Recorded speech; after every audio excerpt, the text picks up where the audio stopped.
Radio Nacional Argentina presenta Bicentenario. Parados sobre una tierra, unidos por una historia. Bicentenario. 200 años en 300 días. Un recorrido diario por nuestra identidad nacional, uniendo ayeres para entender el presente y proyectar nuestro futuro. Bicentenario, el programa. Con la conducción de Jorge Alperín, Nora Anchart y Santiago Varela. Bicentenario, el programa.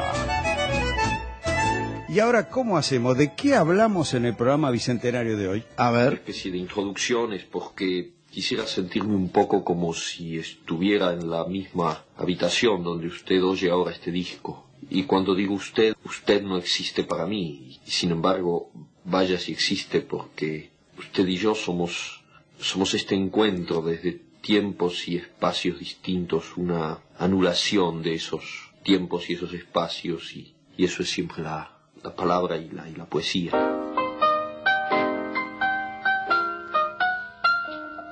Bébé Rocamadour, bébé Rocamadour, ya sé que es como un espejo. Estás durmiendo mirándote los pies. Yo aquí sostengo un espejo y creo que sos vos, pero no lo creo. Durante un rato hay un amontonamiento de gente en la puerta de la capilla ardiente, preguntas y noticias en voz baja, encogimientos de hombros por parte de los vecinos.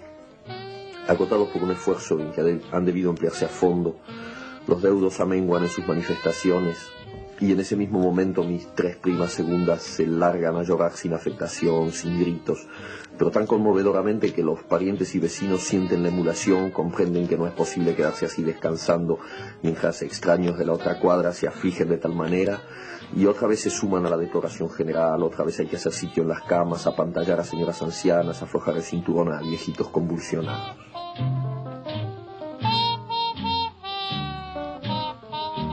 Todo es distante y diferente y parece inconciliable. Y a la vez todo se da simultáneamente en este momento, que todavía no existe para mí, y que es sin embargo el momento en que usted escucha estas palabras que yo grabé en el pasado, es decir, en un tiempo que para mí ahora es el futuro.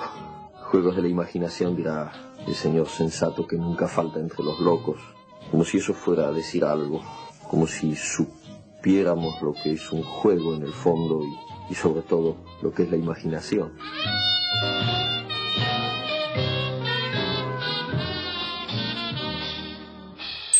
Tema bicentenario del día.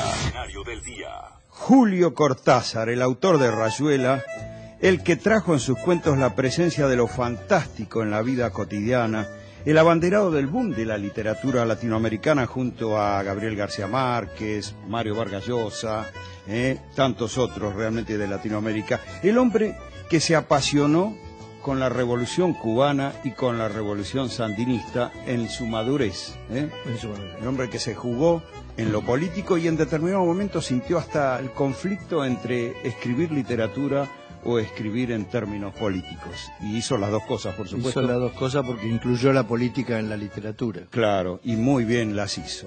Julio Cortázar. Un puente para continuar profundizando el debate en todo el país. Bicentenario. El programa. Generalmente uno no tiene más remedio que nacer en el lugar en que está su madre.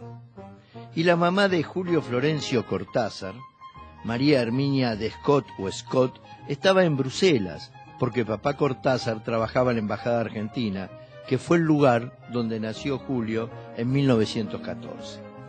Afuera comenzaba la Primera Guerra Mundial y las tropas alemanas ya ocupaban Bruselas.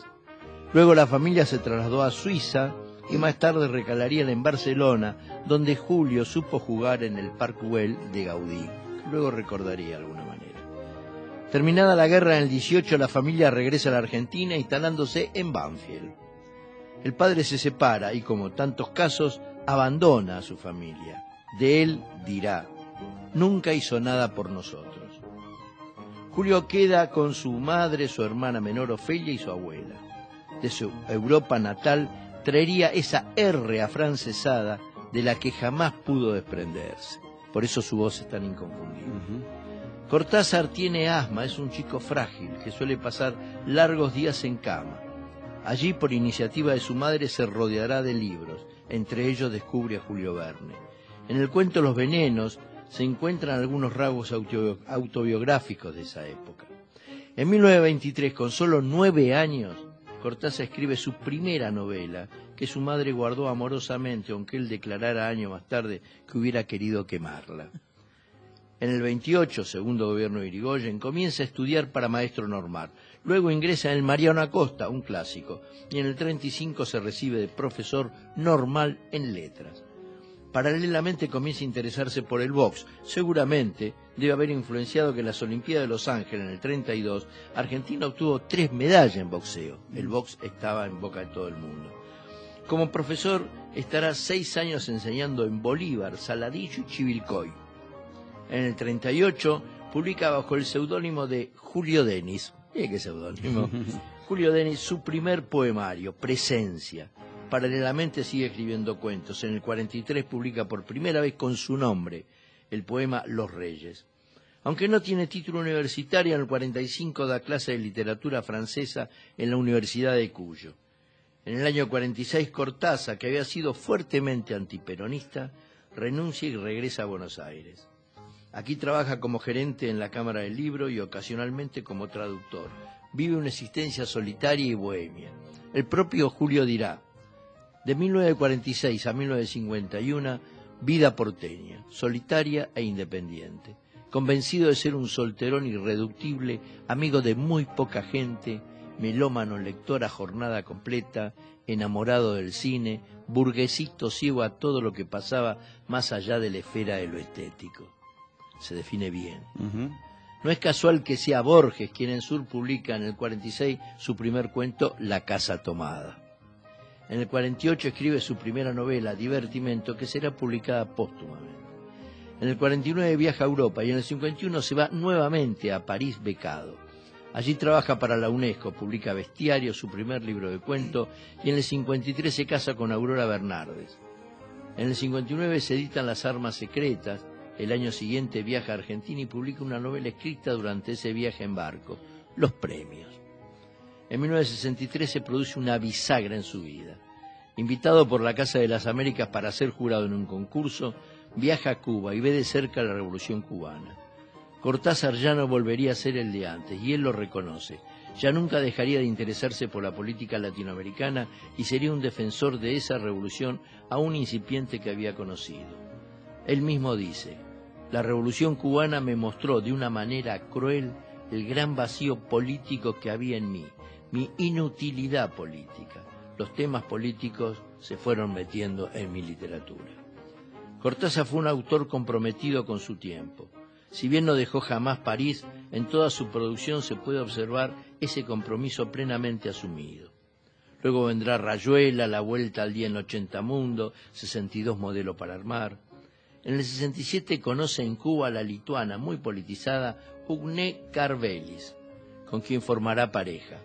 Gavetta cuenta: es algo así como la contrafigura de Aurora Bernardes, tempestuosa, volcánica, sensual, habla con voz de fuerte de tabaco, bebedora y expansiva. En el 71 Cortázar asiste con Ugne a la toma de posesión de Allende en Chile. En el 73 destina los derechos de autor del libro de Manuel a la ayuda de los presos políticos en Argentina.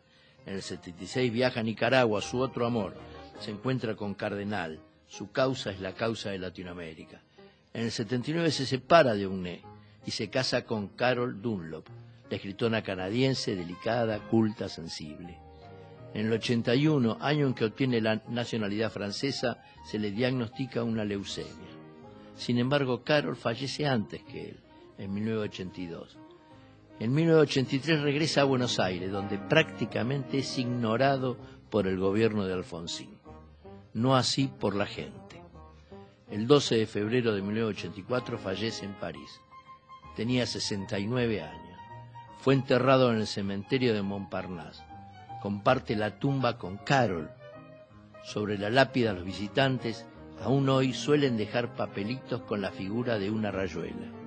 Un juego que casualmente termina en el cielo. Bicentenario. Santiago Varela es Bicentenario. No lo cambies por 2 de 100. Bicentenario. Por la radio pública.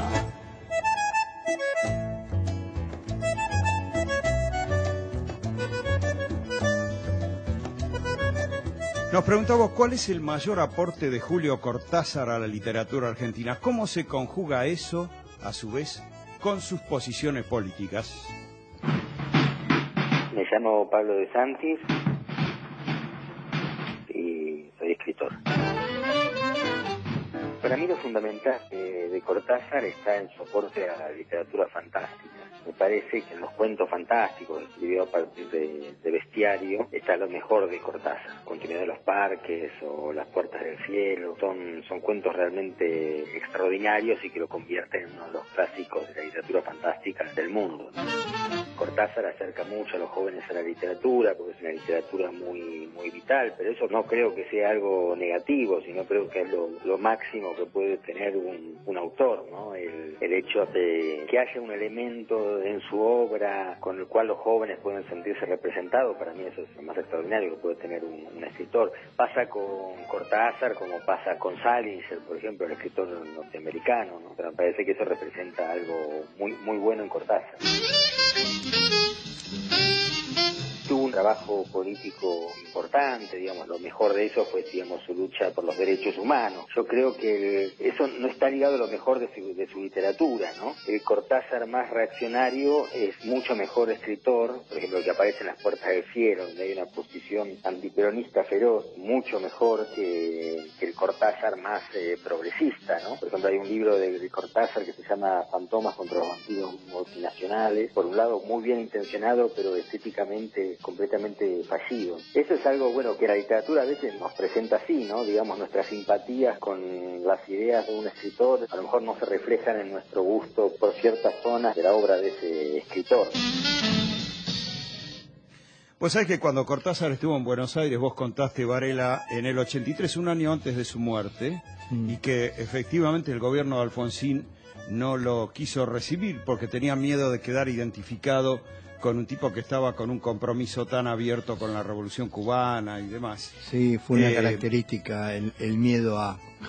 Estaba por decir exactamente lo mismo. Cuando el miedo te puede, sos tan mediocre. Y sin embargo la gente lo recibió como un héroe y le preguntaron qué le pasaba respecto a la literatura en ese momento que estaba escribiendo mucho texto político, mucho texto sobre la Revolución Sandinista, sobre Cuba, y él decía que él sufría un poco, por un lado, porque él le gustaría que los militares latinoamericanos desaparezcan del poder, de todos los poderes, que deje de haber opresión, y entonces él poder dedicarse a la literatura tranquilamente y a pensar solo en la literatura, pero que él no podía concebir en ese momento histórico, 83, no podía concebir desentenderse de lo que estaba pasando en América Latina. Además hay un tema claro, sus textos...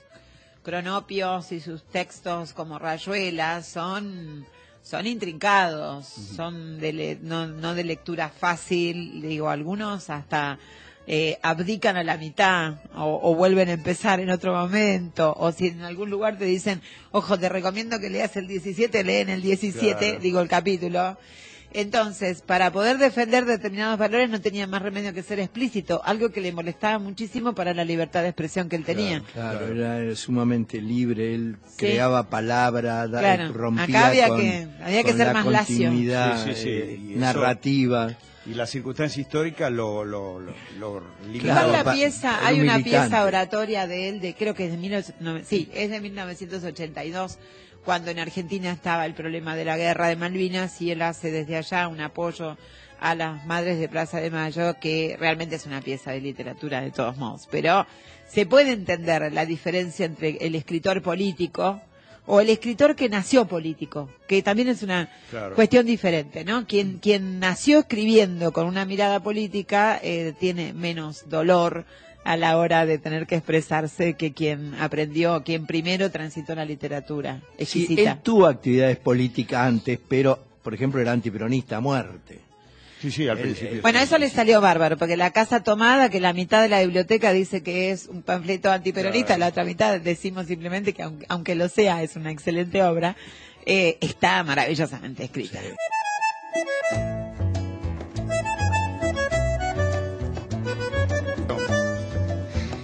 Bueno, ¿quieren una paradoja?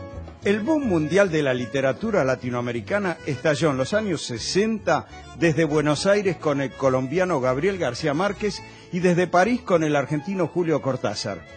Frente al realismo mágico de los escenarios exuberantes de 100 años de soledad, que fue lanzada en Buenos Aires por primera vez, estaba la presencia de lo fantástico en la vida cotidiana, decíamos antes, en una ciudad, en una gran ciudad. Esa es la diferencia de escenario en los cuentos de Cortázar o el absurdo y los juegos de su novela Rayuela, por ejemplo.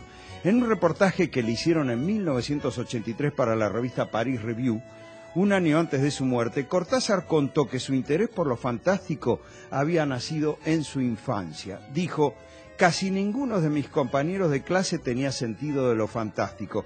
Tomaban las cosas tal como eran. Esto es una planta, esto es un sillón. Pero para mí las cosas no estaban tan bien definidas. La madre del escritor no lo desalentó, lo estimuló a jugar con su imaginación, pero no quería que leyera muy pequeño a Edgar Allan Poe. Le ganó la curiosidad y Cortázar robó el libro y leyó al maestro del suspenso a los 9 años. Mi madre tenía razón, dijo después. El libro me asustó y estuve 3 meses enfermo porque lo creí todo. Para mí lo fantástico era perfectamente natural, yo no tenía ninguna duda. ¿De dónde sacaba el autor a sus personajes? La mayoría son inventados, por supuesto que siempre estoy yo mismo también. En Rayuela hay muchas referencias a mí mismo en el personaje de Oliveira. No soy yo, pero deriva mucho de mis primeras épocas bohemias en París. Claro que si los lectores leen a Oliveira como Cortázar en París, están equivocados. En mi cuento Deshoras, la idea de un muchacho que se enamora de la hermana mayor de un amigo está basada en una situación de mi vida. Hay una pequeña parte autobiográfica, pero de allí en más lo que manda es lo fantástico y la imaginación. ¿De dónde surgen sus historias? Uno de mis primeros cuentos y uno de los más populares, Casa Tomada, es una pesadilla que tuve. Me levanté inmediatamente y la escribí. Pero en general lo que surge del sueño son solo fragmentos. Mi subconsciente está en el medio del proceso de elaborar un relato. Mientras sueño, el relato se escribe allí adentro. Pero al escribir, con frecuencia no tengo una idea clara de a dónde voy, cuál va a ser el final.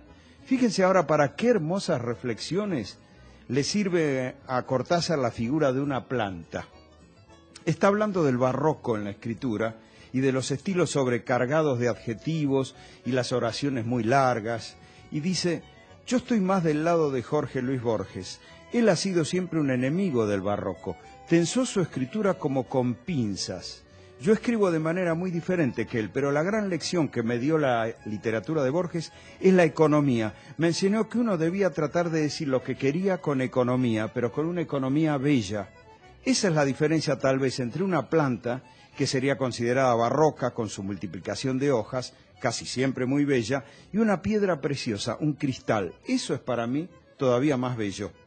Luego de admitir que en su madurez como escritor ya no puede escribir escuchando música, porque la música es una cosa y la escritura otra, pasan a dialogar sobre la música y Cortázar comenta su reciente, en ese momento, experiencia de escribir letras de tango para el grupo Trotuar de Buenos Aires. Reivindica su condición de porteño que creció escuchando tangos en la radio, pero advierte: no soy de esos argentinos que cree que el tango es la maravilla de las maravillas. Creo que el tango en general, y en especial si se lo compara con el jazz, es una música muy pobre. Es pobre, pero es bella. Es como esas plantas que son muy simples, que no podemos comparar con una orquídea o un rosal, pero que tienen en sí mismas una extraordinaria belleza. Como se sabe, en los años del boom latinoamericano, Cortázar se sumergió de lleno en un compromiso político con los movimientos de liberación de América y del tercer mundo. El entrevistador le pregunta qué fue lo que provocó ese compromiso. Y él dijo, fueron los militares latinoamericanos, ellos son los que me hacen trabajar más duramente. Si los derrocaran, si hubiera un cambio, entonces yo podría descansar un poco y trabajar en poemas y relatos que fueran exclusivamente literarios. Julio, descanse en paz. De pibe la llamamos la vedera y a ella le gustó que la quisiéramos. En su lomo sufrido dibujamos tantas rayuelas. Después ya más compadres taconeando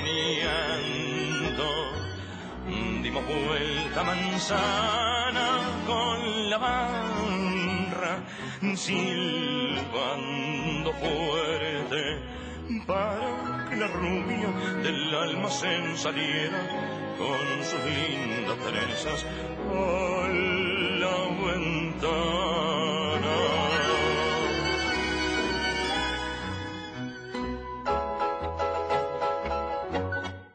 Bicentenario. Jorge Alperín es Bicentenario.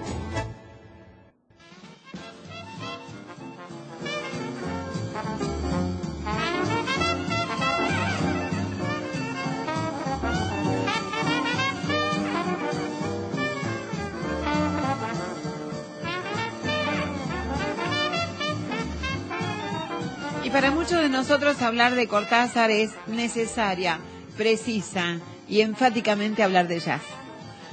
Escucharte, las novelas de Cortázar es leer el jazz.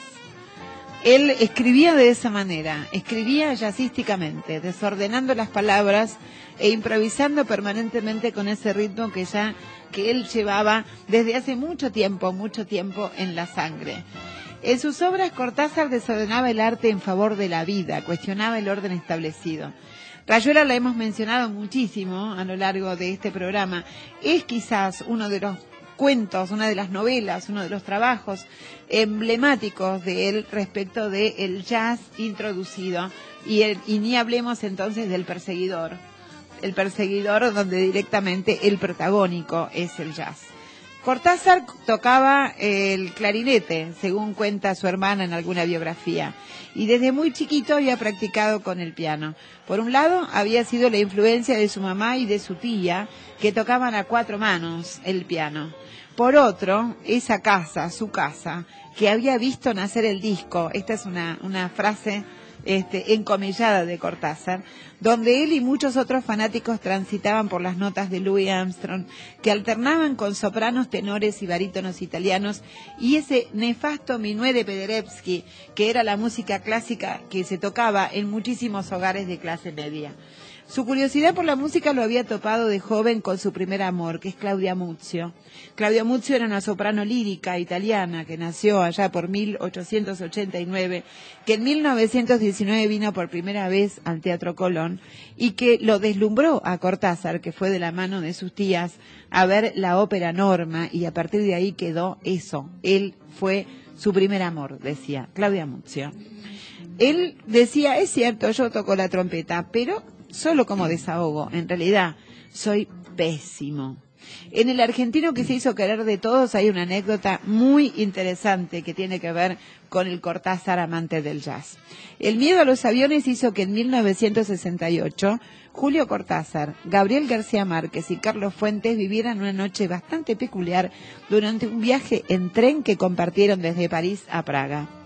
Al parecer, los 3 célebres escritores del boom de escritores latinoamericanos, donde faltaba Vargas Llosa, que seguramente se debe haber podido subir a un avión, debe haber amado los aviones ya en ese momento, se encontraban en el tren cuando Fuentes le hace una pregunta casual a Cortázar acerca de la fecha de la incorporación del piano en las formaciones típicas de las bandas de jazz. Según García Márquez, que es quien cuenta la historia, como ya les dije, la pregunta no era nada más que un pretexto para poder iniciar algún tipo de conversación y llenar el espacio en ese largo tramo de tren. Sin embargo, esto lo inspiró a Cortázar para hacer una extensa disertación acerca de la música de jazz, sus intérpretes, que se continuó hasta el amanecer y que además estuvo condimentada de abundante cerveza y salchichas con papas. El destino del tren era París, pero el destino donde llegó la cátedra impartida por Cortázar a sus colegas fue una apología del excelso pianista Thelonious Monk, cuando el amanecer marcaba el fin de la noche. Esta historia está narrada, como les dije, por García Márquez, en el prólogo del reciente libro del mexicano Ignacio Solares sobre el escritor argentino que se titula Imagen de Julio Cortázar. Pero si queremos un trabajo que realmente haya combinado el libro Rayuela con el jazz, este libro se llama Jazzuela. El libro se llama Jazzuela, lo escribió Pilar Peirats Lasuen. Tiene en cada uno de sus capítulos un CD que es el texto y la música que había imaginado Cortázar para ese texto. Esto es una joya absoluta, se lo recomiendo absolutamente a cualquiera. Es difícil conseguirlo, pero les paso un dato que va a venir muy bien, la tecnología ayuda. Si ponen Jazzuela y buscan un poquito en internet, van a encontrar exactamente el lugar donde descargar esta maravilla y tener en su casa a Rayuela en la voz de Cortázar con la música que esta persona imaginó y que él escribió para Rayuela. Por último, Jazzuela, o sea, hay que poner llama como Jazzuela, jazz. como jazz, huela, la mezclita de las dos cosas. Por último, les quiero contar que entonces él era un tipo que también tenía grandes colecciones. Era un coleccionista. Me gusta contar esta parte chiquita de él. Era una especie de niñito. Entonces, en esa cosa de ser niño, dice que él, por ejemplo, abría un mapa y señalaba a ciegas un punto con el índice y de esa manera elegía el sitio por donde ese día iba a caminar. O se tiraba el I Ching y el I Ching le indicaba hacia dónde seguir. Coleccionaba juguetitos a cuerda, los mostraba y nos divertíamos juntos.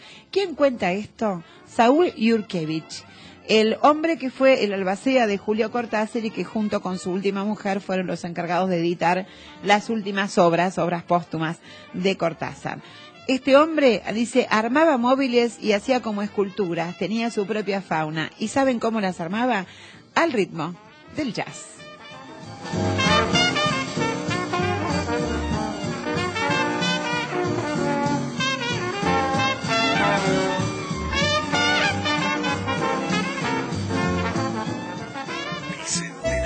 Nora Anchart es Bicentenario.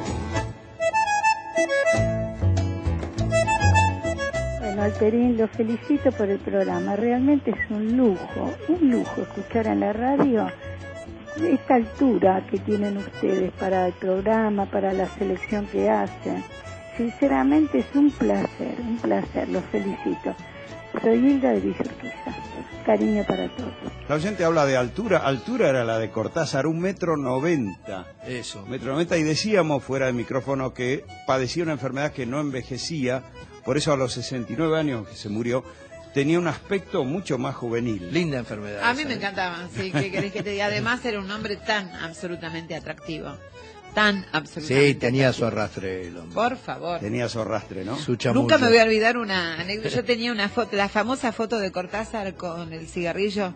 Ajá. Bueno, esa foto que recorrió el mundo y quién no la tuvo en su cuarto, en su biblioteca. Hablo de las chicas, sobre Sí. todo. Que teníamos esas fotos ahí. Y nunca me voy a olvidar de una vez una señora que trabajaba en mi casa que pasa y dice, discúlpeme, pero qué lindo que es su nuevo novio. Porque creía Y vos no dijiste nada para que no, sí, yo pareciera le expliqué todo, pero fue como muy divertido. Pues qué lindo que es su nuevo novio. Tenemos mensajes escritos. Graciela. Sí, Eva dice, hola amigos del Bicentenario, mejor que se vaya mucha gente, así estamos más tranquilos los que entendimos de qué se tratan los festejos del Bicentenario. Podremos recorrer la feria, el paseo del Bicentenario y todos los eventos que se presenten, los pueblos originarios que vienen marchando. No es para perderse los festejos, los que se van se lo pierden. Un abrazo, Eva. Agradecemos también por el programa de hoy a Graciela Zapata y también el mensaje de Marcelo Chaim. Bueno, Cortázar tuvo también sus enojos con algunos escritores del boom latinoamericano, por ejemplo, Gabriel García Márquez, Guillermo Cabrera Infante.